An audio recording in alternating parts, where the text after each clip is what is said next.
24 big break. ബി.ജെ.പിയിൽ രാഷ്ട്രീയ പ്രതികരണങ്ങൾ നടത്താൻ സംസ്ഥാന അധ്യക്ഷന് പുറമെ കെ സുരേന്ദ്രനും വി മുരളീധരനും ചുമതല. സംസ്ഥാന അധ്യക്ഷന്റെ രാഷ്ട്രീയ പ്രതികരണങ്ങൾ വേണ്ടത്ര സ്വാധീനിക്കുന്നില്ലെന്ന പാർട്ടിയിലെ അഭിപ്രായം പരിഗണിച്ചാണ് തീരുമാനം. 2029 ലോക്സഭാ തെരഞ്ഞെടുപ്പിന് ഒരുങ്ങുന്നതിന്റെ ഭാഗമായി പ്രധാന നേതാക്കൾ കേന്ദ്രീകരിക്കേണ്ട മണ്ഡലങ്ങൾ സംബന്ധിച്ചും ധാരണയായി. ദൈനംദിന സംഭവ വികാസങ്ങളിൽ ബി.ജെ.പി രാഷ്ട്രീയ നിലപാട് പറയുന്നത് സംസ്ഥാന അധ്യക്ഷനാണ്. നിലവിൽ പിന്തുടർന്നു വന്ന കീഴ്വഴക്കം മാറ്റി പുതിയ സമവാക്യങ്ങൾ രൂപപ്പെടുത്താനാണ് ബി.ജെ.പി തീരുമാനം. സംസ്ഥാന അധ്യക്ഷൻ രാജീവ് ചന്ദ്രശേഖറിന് പുറമെ മുൻ സംസ്ഥാന അധ്യക്ഷന്മാരും പാർട്ടി നിലപാട് പറയാൻ കളത്തിലുണ്ടാകും. നിലവിലെ സംസ്ഥാന അധ്യക്ഷന്റെ രാഷ്ട്രീയ പ്രതികരണങ്ങൾ വേണ്ട വിധത്തിൽ യേശുന്നില്ലെന്ന പാർട്ടിക്കുള്ളിലെ അഭിപ്രായം മാനിച്ചാണ് പുതിയ തീരുമാനം.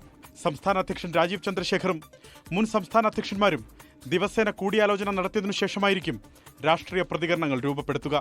നിയമസഭയിൽ കരുത്തു കാട്ടാനുള്ള ചുമതല ബി.ജെ.പിയുടെ നിയമസഭാ കക്ഷി നേതാവ് ബി ഗോപകുമാറിനാണ്. 2029 ലോക്സഭാ തെരഞ്ഞെടുപ്പിന് ഒരു മുഴം മുമ്പേ ഒരുങ്ങാൻ ബി.ജെ.പി തയ്യാറെടുപ്പുകൾ ആരംഭിച്ചു. പ്രധാന നേതാക്കൾ കേന്ദ്രീകരിക്കേണ്ട മണ്ഡലങ്ങൾ സംബന്ധിച്ച ധാരണയായി. തിരുവനന്തപുരത്ത് രാജീവ് ചന്ദ്രശേഖർ, ആറ്റിങ്ങൽ കെ സുരേന്ദ്രൻ, കൊല്ലം ബി ഗോപകുമാർ, പത്തനംതിട്ട അനൂപ് ആന്റണി എന്നിവർ മണ്ഡലങ്ങൾ കേന്ദ്രീകരിച്ച് പ്രവർത്തനം ആരംഭിച്ചിട്ടുണ്ട്. അലക്സ് റാം മുഹമ്മദ്, 24, തിരുവനന്തപുരം.